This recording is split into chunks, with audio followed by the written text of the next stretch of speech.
Hello students, Pallav physics के amazing platform पे आपका स्वागत है। तो आज पेपर हुआ फिर से जेई मेंस का। तो शिफ्ट वन का कुछ क्वेश्चन आज डिस्कस करेंगे। पेपर सुनने को मिल रहा है थोड़ा टफ था 22, 23, 24 जनवरी के मुकाबले आज का पेपर थोड़ा टफ था नहीं। तो चलिए कुछ क्वेश्चंस आज हम लोग देखेंगे।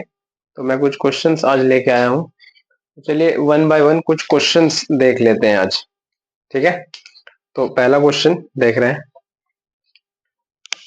क्वेश्चन नंबर वन है ना। ये पहला क्वेश्चन आज लेके आए, इसको देखते हैं। तो ये है the dimensional formula formula of modulus modulus of rigidity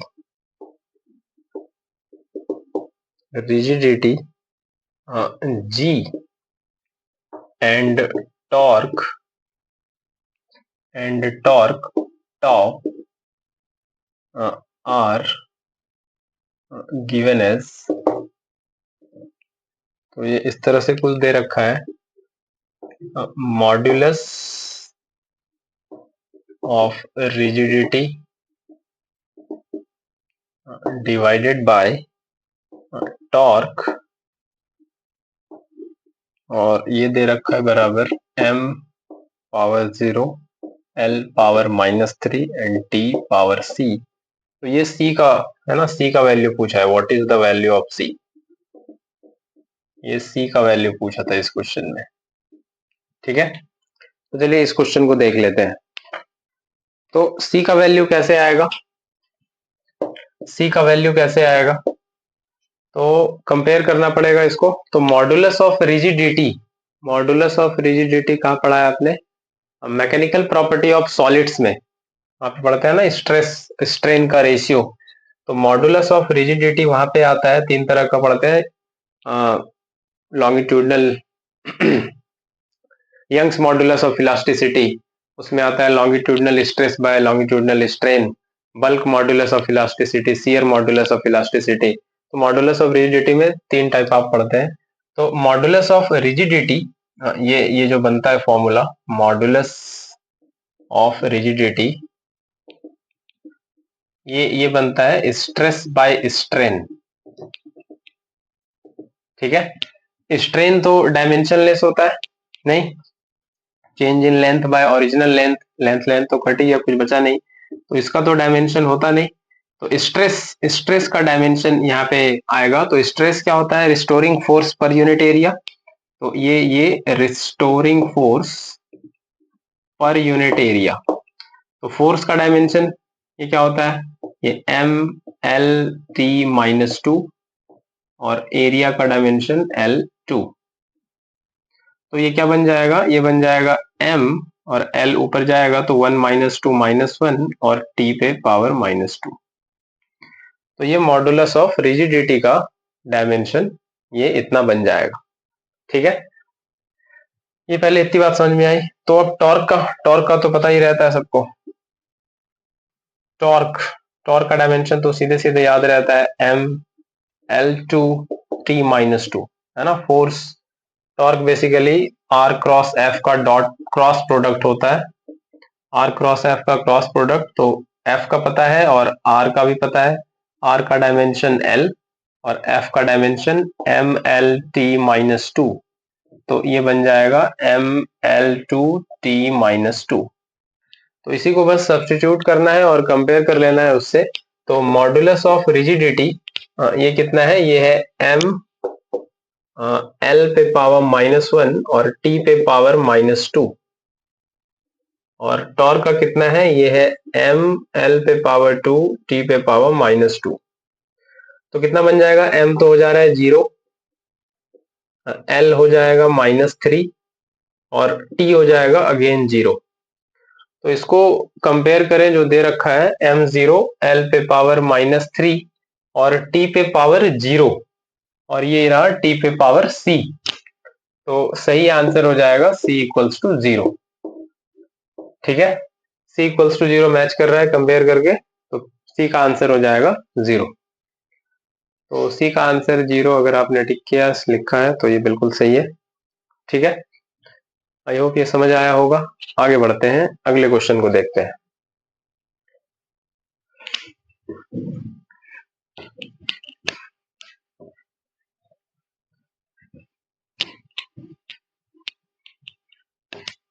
चलिए बढ़ते हैं अगले क्वेश्चन की तरफ। अगला क्वेश्चन देखते हैं क्या है। ठीक है, तो आज मैं कुछ क्वेश्चंस लेके आया हूं, तो चलिए अगले क्वेश्चन को देखते हैं। तो ये question number 2, the graph of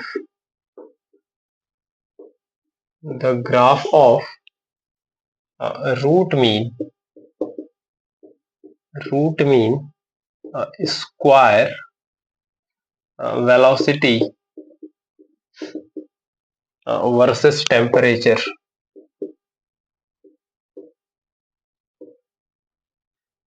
is. तो 4 ऑप्शन दे रखा है। ये है, ये पहला ऑप्शन, ये कुछ इस तरह से है। ठीक है, ये दूसरा ऑप्शन, ये कुछ इस तरह से है। ठीक है, ये कुछ इस तरह से,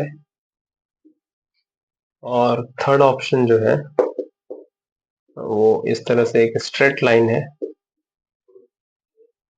और जो आखिरी ऑप्शन है वो कुछ इस तरह से है। ठीक है, बिल्कुल ये इस तरह से। ठीक है, तो कौन सा ऑप्शन इसमें सही होगा? सबसे पहले रूट मीन स्क्वायर वेलोसिटी का फॉर्मूला पता होना चाहिए। ये आप पढ़ते हो काइनेटिक थ्योरी ऑफ गैसेस में, है ना। Root mean square velocity VRMS, ये कितना होता है? ये होता है √3RT/m, है ना। ये होता है √3RT/m। तो VRMS का टेम्परेचर के साथ ग्राफ पूछा है, तो ये तो रूट में है, इसको पहले रूट से फ्री करना होगा। तो ये VRMS स्क्वायर और ये 3RM तो कांस्टेंट रहेगा, तो ये डायरेक्टली प्रोपोर्शनल हो जाएगा किसके? सिर्फ टेम्परेचर के। अगर ऐसे स्क्वायर करके देखें वेरिएशन, तो ये सिर्फ टेम्परेचर के, ये रूट हट जाएगा। तो ये कैसा दिख रहा है? ये V है वाई एक्सिस में और ये टेम्परेचर है एक्स एक्सिस में, है ना। और ये इसका स्क्वायर, तो ये कैसा ग्राफ दिख रहा है यहाँ पे? ये आपने पढ़ रखा है पैराबोला में, y² 4ax कुछ वैसा दिख रहा है। और ये बनता है पैराबोला, ये इस तरह से, है ना। ये बनता है पैराबोला, y वर्सेस x का ग्राफ, ये इस तरह से बनता है। तो कौन सा ग्राफ वैसा थोड़ा दिख रहा है? तो ये तो नहीं दिख रहा है, ये x² 4ay जैसा दिख रहा है, ये नहीं होगा। ये स्ट्रेट लाइन तो होगा नहीं, है ना। स्ट्रेट लाइन तो होगा नहीं, ये भी नहीं होगा। ये भी नहीं होगा। ये वाला थोड़ा मैच कर रहा है उससे, नहीं। ये वाला पार्ट देखें, ये वाला और ये वाला पार्ट देखें, तो ये थोड़ा मैच कर रहा है, नहीं। तो ये जो फोर्थ ऑप्शन है ये इसमें सही था। तो सबसे पहले आपको ये पता होना चाहिए आरएमएस का फॉर्मूला क्या होता है, रूट मीन स्क्वायर वेलोसिटी का। ये फॉर्मूला पता होना चाहिए, फिर वो टेम्परेचर से उसका ग्राफ देख सकते हैं। तो डी ऑप्शन, ये फोर्थ ऑप्शन इसका सही था। ठीक है, तो ये भी क्वेश्चन समझ आया होगा। आगे बढ़ते हैं अगले क्वेश्चन पे।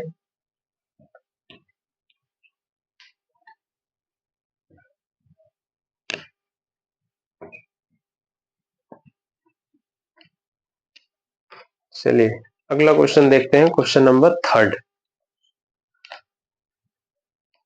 तो ये कार्नोट इंजन का क्वेश्चन है, क्वेश्चन नंबर 3। तो ये कह रहा है 𝜂1,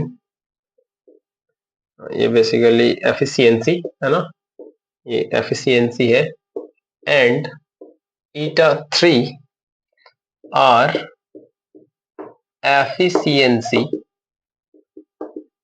efficiency of 3 Carnot engine E1, E2 and E3 operating between operating between temperature shown in the figure. So choose the correct option. Choose the correct option. तो क्या क्या ऑप्शन दे रखा है? तो ये पहला ऑप्शन है eta 2 greater than eta 3 greater than eta 1 और eta 2 plus eta 3 equals to eta 1 और eta 2 plus eta 3 less than eta 1 और eta 1 plus eta 2 equal to eta 3 और फिगर क्या दे रखा है? फिगर है ये 473 केल्विन और ये इंजन है ना, कार्नोट इंजन, और ये 273 केल्विन बेसिकली सोर्स और सिंक का टेम्परेचर है ना, ये सोर्स और सिंक का टेम्परेचर है। और दूसरा दे रखा है 473 केल्विन और E2 ये है 373 केल्विन और ये तीसरा ऑप्शन दे रखा है 373 केल्विन और ये है E3 और ये कितना दे रखा है? ये है 273 केल्विन। तो ये ऑप्शन दे रखा है, ठीक है। तो एफिशिएंसी इवेलुएट करना पड़ेगा तीनों कार्नोट इंजन का। तो एफिशिएंसी का फॉर्मूला पता होना चाहिए पहले। एफिशिएंसी का फॉर्मूला पता होना चाहिए। एफिशिएंसी का फॉर्मूला होता है ईटा 1 माइनस T2 बाई T1। ये जो ऊपर है ये सोर्स है ना, ये सोर्स है और ये सिंक है ना। सोर्स का टेम्परेचर T1 और सिंक का टेम्परेचर T2। ये सारे के केस में सोर्स का टेम्परेचर ज्यादा होगा हमेशा सिंक से, ये कार्नोट इंजन के केस में। तो एफिशिएंसी जो यहाँ से बनेगा ये बनेगा 1 minus T2 by T1, 1 minus T2 by T1। तो बारी बारी से हर एक इंजन का एफिशिएंसी देखना होगा। तो ये पहले वाले का ईटा 1 है ना, ईटा 1 ये होगा 1 माइनस T2 बाई T1। तो या इसको इधर कर ले, इसको इधर कर ले, ये ईटा 1 ये होगा 1 माइनस T2 बाई T1 यानी कि 273 बाई 473। तो ये हो जाएगा 200 बाई 473। ईटा 2 ये इसके लिए 1 माइनस T2 373 बाई 473 ये हो जाएगा 100 बाई 473 और ईटा 3 ये हो जाएगा 1 माइनस 273 बाई 373 ये हो जाएगा 100 बाई 373। ठीक है। तो यहां से डायरेक्टली देख के तो आइडिया नहीं लग रहा है कि कौन बड़ा है कौन छोटा है। ईटा 2 और ईटा 3 में है ना, ये ईटा 2 और ईटा 3 में ये कंपैरिजन लिया जा सकता है। नहीं, ईटा 2 और ईटा 3 में ईटा 2 को देखा जाए तो यहाँ पे ईटा 2 के केस में 100 बाय 473 आ रहा है और यहाँ पे ईटा 3 के केस में 100 बाय 373 आ रहा है। तो यहाँ से ये समझ में आ रहा है कि 100 का ये 473 टुकड़ा किया जा रहा है और ये 100 का 373 टुकड़ा किया जा रहा है।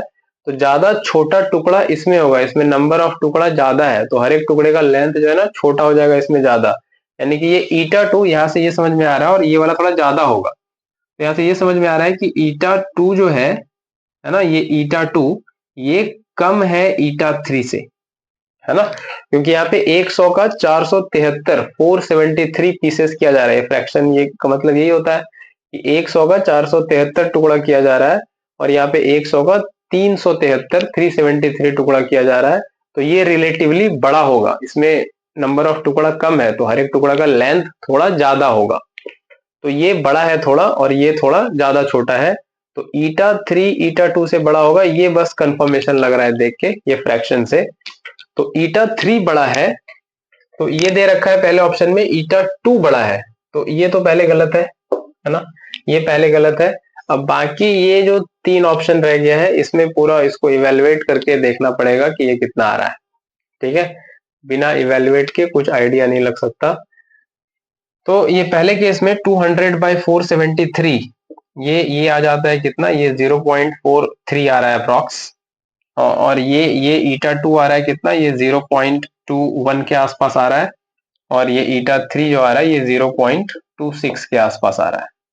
ठीक है, ये इतना आ रहा है। तो सेकेंड ऑप्शन है ईटा 2 प्लस ईटा 3 इक्वल टू ईटा 1, है ना।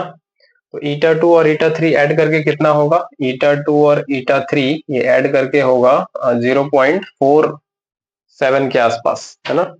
ये 0.47 के आसपास होगा। और ये जो है ईटा 1 ये है 0.43। तो ये तो इक्वल नहीं लग रहा है। तीसरे ऑप्शन को देखें तो ईटा 2 प्लस ईटा 3 ये 0.47 लेस देन 0.43, वो तो ज्यादा है, लेस तो है नहीं। तो ये ऑप्शन तो नहीं लग रहा, है ना। और ईटा 1 प्लस ईटा 2 ईटा 3 के बराबर है, तो ये दोनों को ऐड करेंगे तो उसके बराबर तो कभी होगा नहीं, तो ये भी नहीं लग रहा। तो ऑप्शन तो एग्जैक्टली मैच तो कोई नहीं कर रहा, है ना। एग्जैक्टली मैच तो कोई नहीं कर रहा, ये अभी आएगा आंसर वगैरह तो कीज वगैरह तो फिर आइडिया लगेगा क्या है। एग्जैक्टली अभी तो मैच नहीं कर रहा, या इसमें बोनस भी मिल सकता है, पता नहीं। तो एग्जैक्टली तो अभी कोई मैच नहीं कर रहा। अगर थोड़ा सा देखें एक डेसिमल प्लेसेस तक, तो ये हो सकता है कि ईटा 2 और ईटा 3, ईटा 2 और ईटा 3, ये ईटा 2 और ईटा 3 को ऐड करेंगे तो ये बनेगा 0.47। और ईटा 1 जो है ये है 0.43। तो कौन सा लग रहा है बराबर, ये ईटा 2 और ईटा 3 तो ऐड करके 0.47 हो रहा है और ईटा 1 0.43 है। तो एक डेसिमल प्लेसेस तक बात करें तो लगभग बात बन रही है, लेकिन फिर भी एग्जैक्ट नहीं है, इक्वल, है ना। तो थोड़ा कमेंट कर पाना इस पे अभी मुश्किल होगा थोड़ा। फिलहाल के लिए सेकंड ऑप्शन कह सकते हैं, लेकिन अभी 100% श्योरिटी नहीं है इसमें अभी, है ना। तो देखना पड़ेगा इसको अभी क्या आता है इसमें आंसर वगैरह, है ना। एग्जैक्ट मैच तो कोई नहीं कर रहा, है ना। एग्जैक्टली मैच तो कोई नहीं कर रहा, ठीक है। एग्जैक्टली मैच तो कोई भी नहीं कर रहा, देखना पड़ेगा इसको। तो चलिए देखते हैं क्या आता है इसका। नहीं, अभी सॉल्व करके तो फिलहाल इतना ही बन रहा है।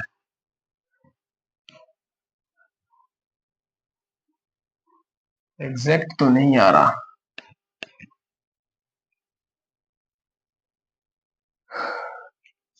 तो चलिए आगे बढ़ते हैं, अगले क्वेश्चन को देखते हैं, question number 4।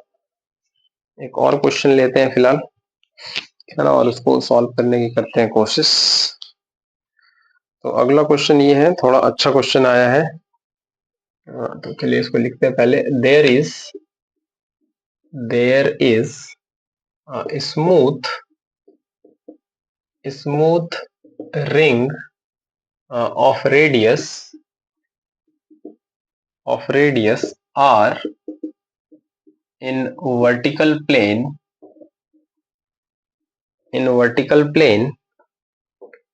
a spring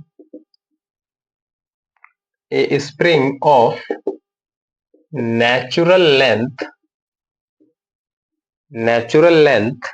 r and elastic constant k is vertical along a diameter। ठीक है। the free end is connected to bead of mass m, and when slightly disturbed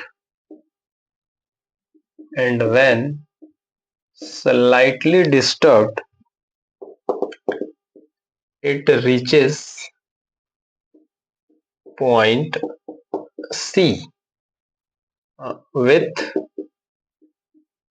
speed v where v is।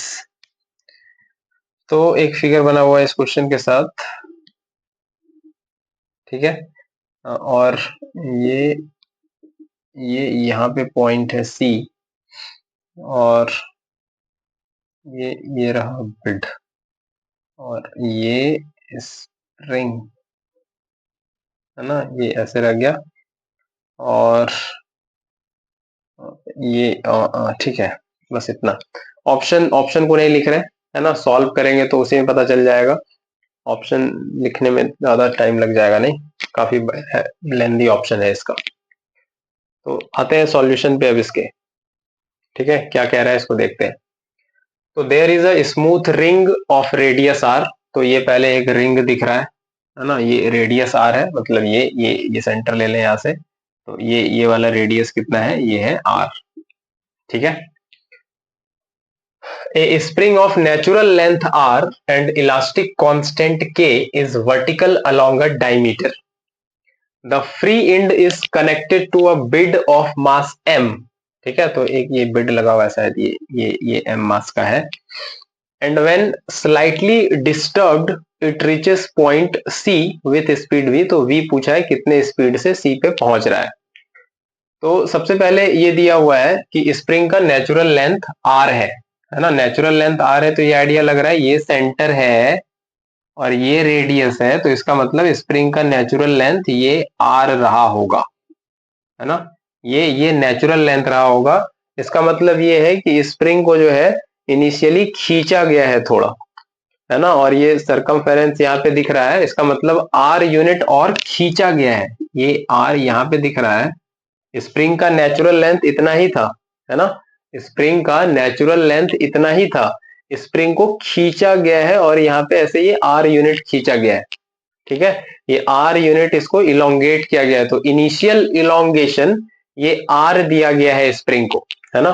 तो यहाँ पे ये कह लें, ये solution, तो ये नेचुरल लेंथ आर दिया हुआ है, और आपको स्प्रिंग जो पहले इस स्टेट में दिख रहा है वो यहाँ पे ऐसे दिख रहा है, मतलब इसको इनिशियली इलोंगेट किया गया है ये आर यूनिट से। तो इनिशियल इलोंगेशन इसको ऑलरेडी दिया जा चुका है, कितना, आर, है ना, ये नेचुरल लेंथ, अभी तो ये यहाँ पे ऐसे स्ट्रेस्ड और मास यहाँ दिख रहा है, ये तो नेचुरल लेंथ तो आर ही था, इतना ही था, ये पहले इसको खींचा गया और ये इनिशियल इलोंगेशन दिया गया इसको। बहुत बढ़िया। तो अब आगे क्या है कि अब इसको स्लाइटली डिस्टर्ब किया गया और ये जो है ये सी पे पहुंच जाता है, मतलब ये कहानी ऐसे फाइनली हो जाती है कि ये इधर आ गया, तो कहानी कुछ ऐसे, है ना, ये कहानी कुछ ऐसे यहाँ पे और यहाँ आ गया बिट। ठीक है, तो ये कहानी कुछ ऐसे हो गई, इसको हल्का डिस्टर्ब किया गया तो ये यहाँ पे आ गया, ये फाइनल सिनेरियो। तो अब ये आर है और ये आर है, तो ये वाला कितना होगा, R square plus R square का रूट, है ना, ये ऐसे बनेगा ना, यहाँ पे ये root under R square plus R square, और ये बनेगा रूट अंडर 2r स्क्वायर, और ये बनेगा रूट 2r। तो ये वाला जो लेंथ बनेगा, ये बनेगा रूट 2r, ये वाला, है ना, ये कितना बन जाएगा, रूट 2r। लेकिन यहाँ पे एक चीज ध्यान रखना है कि ये जब स्प्रिंग को, ये इसको थोड़ा डिस्टर्ब किया गया स्लाइटली, तो ये सी पे आया, ये बात ठीक है, लेकिन यहाँ पे जब आया तो इसमें इलोंगेशन कितना हुआ, फिर से ये फिर से देखना पड़ेगा ना, फाइनल इलोंगेशन। तो रूट टू का वैल्यू कितना होता है, ये होता है 1.414, यानी कि ये वैल्यू 1 से ज्यादा है कि नहीं, ये रूट टू 1.414, ये 1 से ज्यादा है, और 1 से ज्यादा है, इसका मतलब ये है स्प्रिंग का नेचुरल लेंथ तो आर ही था, स्प्रिंग का नेचुरल लेंथ तो आर ही था, और ये वैल्यू आर से थोड़ा ज्यादा है, जब ये सी पे आया तो ये आर से ज्यादा है, इसका मतलब यहाँ पे भी ये थोड़ा खिंचा हुआ है, इसमें फाइनल इलोंगेशन भी हुआ है, नहीं तो आर के बराबर रहता, तो यहाँ भी थोड़ा ये खींचा हुआ है, और कितना खींचा हुआ है, तो इसका नेचुरल लेंथ कुछ मान ले यहाँ पे कुछ नेचुरल लेंथ आर है इसका, ये नेचुरल लेंथ आर है, तो ये कितना खींचा है, ये इतना यहाँ पे खींचा हुआ है, और ये कितना होगा, ये पूरा रूट टू आर था, ये नेचुरल लेंथ आर है, क्योंकि रूट टू आर से ज्यादा है, तो डेफिनेटली नेचुरल लेंथ से थोड़ा खींचा हुआ है, कितना खींचा हुआ है, root two R minus R, यानी कि root two minus 1 into R, ये इतना खींचा हुआ है यहाँ पे भी, फाइनल वाले पोजीशन पे भी, सी पे भी। ठीक है, तो अब इसमें v निकालना है कि ये इसको डिस्टर्ब किए, ये c पे आया, तो ये कितना वेलोसिटी इसके पास अभी फिलहाल है यहाँ पे c पे, तो ये यहाँ पे पूछा हुआ है। तो कैसे करेंगे? तो सबसे पहले ये सोचना है कि कोई भी चीज, है ना, ऐसे सोचना है इसको, तभी ये सवाल थोड़ा फील आएगा कि कोई भी चीज चल रहा है, कोई भी चीज मूव अगर कर पा रहा है तो उसके पास एनर्जी है ना। एनर्जी के बिना कोई चीज चल पाएगा क्या? हम लोग भी नहीं चल पाएंगे बिना खाए पिए, नहीं। तो एनर्जी के बिना चलना पॉसिबल है, एनर्जी है तभी वो वहां पे मूव कर रहा है। तो यहाँ पे इसके पास एनर्जी कहाँ से आया? यहाँ पे इसके पास एनर्जी कहाँ से आया? इसके पास एनर्जी कहाँ से आया? तो डेफिनेटली एनर्जी इसमें होगा स्टोर्ड, है ना। और एनर्जी स्टोर्ड है मतलब वर्क डन हुआ है ना। वर्क डन वो एनर्जी के फॉर्म में स्टोर होता है कि नहीं? तो यहाँ पे डेफिनेटली कुछ वर्क डन हो रहा है जो इसमें एनर्जी के फॉर्म में स्टोर है, और उसी एनर्जी से यहाँ सी पे आ रहा है, ठीक है। तो यहाँ पे ये देखना पड़ेगा कौन कौन सा वर्क डन हो रहा है। तो यहाँ पे बेसिकली दो फोर्सेस का वर्क डन देखना पड़ेगा, एक ग्रेविटेशनल फोर्स और एक ये स्प्रिंग है, तो आइडिया लग ही गया होगा, स्प्रिंग फोर्स। तो एक ग्रेविटेशनल फोर्स और दूसरा स्प्रिंग फोर्स, और ये दोनों फोर्सेस के द्वारा जो वर्क डन हुआ है उसी से फिर ये एनर्जी है, और वैसे से फिर ये मूव किया यहाँ पे, जो काइनेटिक एनर्जी में बेसिकली दिख रहा है। तो यहां से ये थोड़ा हिंट मिला हमको कि वर्क एनर्जी थ्योरम इसमें लगाना पड़ेगा। Work done by all forces is equal to change in kinetic energy. Kinetic energy वही वेलोसिटी दिखता है, तो वहीं से kinetic energy, velocity, kinetic energy उसको रिलेट करेंगे वर्क एनर्जी थ्योरम से। तो कौन कौन से फोर्सेस से वर्क डन हो रहा है वो उसको इक्वेट करना होगा चेंज इन काइनेटिक एनर्जी से। तो वही काम कर लेते हैं। तो इस क्वेश्चन को हटा दे अब, क्योंकि थोड़ा स्पेस चाहिए इसको बनाने के लिए, तो इसको थोड़ा क्वेश्चन को हटाते हैं, ठीक है। तो ये पहले डिटेल डिस्कशन इस क्वेश्चन का जरूरी था, तो इसको इसको ठीक है, इसको रहने देते हैं। तो यह वर्क एनर्जी थ्योरम यूज करना होगा, यूजिंग वर्क एनर्जी थ्योरम, क्योंकि उसके बिना होगा नहीं ये वर्क एनर्जी थ्योरम। तो work done by all forces equal to change in kinetic energy, यानी कि kinetic energy final minus kinetic energy initial, ठीक है। और इनिशियल काइनेटिक एनर्जी तो जीरो ही है, डिस्टर्ब करने के पहले, डिस्टर्बेंस के बाद काइनेटिक एनर्जी आया। तो यहाँ पे वर्क डन बाय एक ग्रेविटेशनल फोर्स है और दूसरा work done bye spring force है ना। तो ये काइनेटिक एनर्जी फाइनल क्या हो जाएगा, इसको ले लेते हैं हाफ एम वी स्क्वायर, है ना, और वी लिखते हैं, और ये तो जीरो ही है, ठीक है। फाइनल वाले को वी लिख ली, इनिशियल वाला तो जीरो ही है, कोई डिस्टर्बेंस नहीं दिए तब। तो अब work done by gravitational force basically किसमें स्टोर हो जाएगा, ग्रेविटेशनल पोटेंशियल एनर्जी, है ना, mgr। तो work done by gravitational force basically क्या हो जाएगा, एम जी और ये r, है ना, ये r। तो ये हो जाएगा ग्रेविटेशनल फोर्स, है ना, ये होता है ना ग्रेविटेशनल फोर्स, वो जो कॉन्फ़िगरेशन की वजह से जो एनर्जी स्टोर होती है वो कितना हो जाएगा, mg, और कितने पे है, ये r पे। तो r, ये mgr, work done by gravitational force, ये mgr, फोर्स इनटू डिस्प्लेसमेंट, ये mgr। Work done bye spring force, ये कितना हो जाएगा, work done bye spring force. तो ये आपने पढ़ रखा है कि स्प्रिंग फोर्स कैसा फोर्स है, ये है कंजर्वेटिव फोर्स, है ना। स्प्रिंग फोर्स कैसा फोर्स है, कंजर्वेटिव फोर्स। तो work done by conservative force, ये पोटेंशियल एनर्जी में आपने पढ़ रखा है कि work done by conservative force जो होता है, या ऐसे कह लें इसको, उल्टा कह लें कि चेंज इन पोटेंशियल एनर्जी ये होता है negative of work done by conservative force, है ना। तो work done by conservative force क्या हो जाएगा, ये वर्क डन बाय कंजर्वेटिव हो जाएगा negative of change in potential energy, negative of change in potential energy ये हो जाएगा। तो यहाँ पे स्प्रिंग में जो पोटेंशियल एनर्जी स्टोर्ड है उसके पार्टिकुलर कॉन्फ़िगरेशन की वजह से, एक कॉन्फ़िगरेशन ये इनिशियल इलोंगेशन की वजह से जो कॉन्फ़िगरेशन है, एक फाइनल कॉन्फ़िगरेशन जो बना है सी पे, वहां पे जो पोटेंशियल एनर्जी है वो दोनों को करना होगा, दोनों का चेंज देखना पड़ेगा, है ना। चेंज इन पोटेंशियल एनर्जी है, चेंज इन पोटेंशियल एनर्जी। तो यहाँ पे ये काम करेंगे, और ये माइनस साइन भी है, तो यहाँ पे ये काम करना पड़ेगा, ये माइनस साइन, और final potential energy, final potential energy minus initial potential energy, ये काम करना पड़ेगा यहाँ पे, ठीक है। ये होता है स्प्रिंग में जो एनर्जी स्टोर्ड होता है वो। तो ये तो ठीक है, mgr, है ना। और यहाँ पे ये कितना हो जाएगा, तो ये हो जाएगा, अब प्लस माइनस इसको माइनस ही कर लेते हैं बाहर, है ना, ये माइनस ही कर लेते हैं। फाइनल फाइनल एनर्जी कितना बनेगा सी पे, तो ये बनेगा हाफ के, एनर्जी स्टोर्ड इन स्प्रिंग क्या होता है, हाफ के एक्स स्क्वायर। तो हाफ के, और यहाँ पे एक्स क्या है, ये कितना मतलब इलोंगेशन, हाफ के एक्स क्या होता है, इलोंगेशन। तो कितना इलोंगेशन है यहाँ पे, √2 - 1 इंटू आर, ये इस पोजीशन पे सी पे, तो ये हो जाएगा √2 - 1 का स्क्वायर और आर स्क्वायर, और माइनस इनिशियल वाला क्या था, हाफ के आर स्क्वायर, और ये हाफ एम वी स्क्वायर, ठीक है। तो ये पहले आपको समझ आना चाहिए, ये इस तरह से, ठीक है। तो इसको अब आगे बढ़ा लेते हैं। तो ये बनेगा, ये कितना बन जाएगा, ये बन जाएगा, ठीक है। ये इसको इधर देखें, अब ये बन जाएगा mgr, और ये हो जाएगा माइनस हाफ के, और इसको ओपन करें तो ये हो जाएगा 2 + 1 - 2√2 और आर स्क्वायर, ये माइनस ओपन कर दिए, माइनस माइनस प्लस, ये हो जाएगा हाफ के आर स्क्वायर, ये हो जाएगा हाफ एम वी स्क्वायर, ठीक है।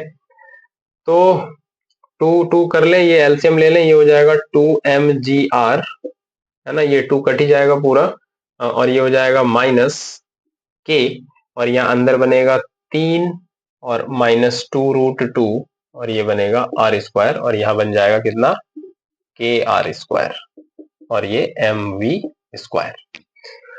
तो ये यहाँ पे बन जाना है 2mgr, ये -3 के आर स्क्वायर बनेगा, तो माइनस कर देंगे तो माइनस के आर स्क्वायर बन जाएगा, नहीं, तो ये यहाँ पे ऐसे ले लेते हैं इसको, ये माइनस ब्रैकेट ओपन कर लें, ये हो जाएगा -3 के आर स्क्वायर, और माइनस माइनस प्लस, है ना, माइनस माइनस क्या हो जाएगा, प्लस, तो ये हो जाएगा कितना, ये माइनस माइनस प्लस, ये हो जाएगा 2√2, है ना, ये हो जाएगा 2√2 के आर स्क्वायर, और ये हो जाएगा के आर स्क्वायर, और ये एम वी स्क्वायर। तो ये यहां से आ जाएगा 2mgr -3 के आर स्क्वायर प्लस के आर स्क्वायर, ये -2 के आर स्क्वायर, और ये हो जाएगा 2√2 के आर स्क्वायर और एम वी स्क्वायर। एम को इधर लाके डिवाइड कर दें तो ये हो जाएगा 2mgr, और ये क्या बनेगा, ये कॉमन कर लें के आर स्क्वायर को, तो 2√2 - 2, है ना, तो 2 को भी कॉमन कर लें, तो ये हो जाएगा √2 पहले लिखें, और फिर ये -1 बाद में लिखें, और ये हो जाएगा के आर स्क्वायर और एम वी स्क्वायर, ठीक है। तो लग तो रहा है यही होगा, और तो कुछ आगे सॉल्व होने वाला नहीं है, ये m बस इधर आके डिवाइड हो जाएगा, तो इसको इधर कर लेते हैं, अब आगे इसको हटाते हैं, ठीक है। तो ये जो फाइनली अब आ जाएगा, ये वी स्क्वायर, ये वी स्क्वायर आ जाएगा कितना, ये हो जाएगा 2mgr, और ये हो जाएगा 2√2 - 1 के आर स्क्वायर, और ये आ जाएगा m इधर, है ना, m इधर आ जाएगा, और यहां से v लिख लें तो ये हो जाएगा √2mgr +2 √2 - 1 के R square divided by m। तो ये इसका सही आंसर लग रहा है, ये सही आंसर लग रहा है, ठीक है, रूट में आ जाएगा, √2mgr +2 √2 - 1 के आर स्क्वायर बाय m। तो ये पूरा आपको पहले पता होना चाहिए, ठीक है, ये पहले पूरा आपको पता होना चाहिए, ये पूरा डिटेल में, है ना, ये कहानी थी इस क्वेश्चन की। तो आई होप ये क्वेश्चन आपको समझ आया होगा। तो आज के लिए इतना ही, ये कुछ क्वेश्चन आज जो पेपर हुआ था उसी के मैं लेके आया था, 11th क्लास के क्वेश्चन थे ये, तो सोचा इसको पहले करा दूं। तो ठीक है, मिलते हैं फिर कुछ और वीडियो लेक्चर के साथ, कुछ और क्वेश्चंस के साथ। तब तक अपना बहुत ख्याल रखिए। Till then take care, bye bye.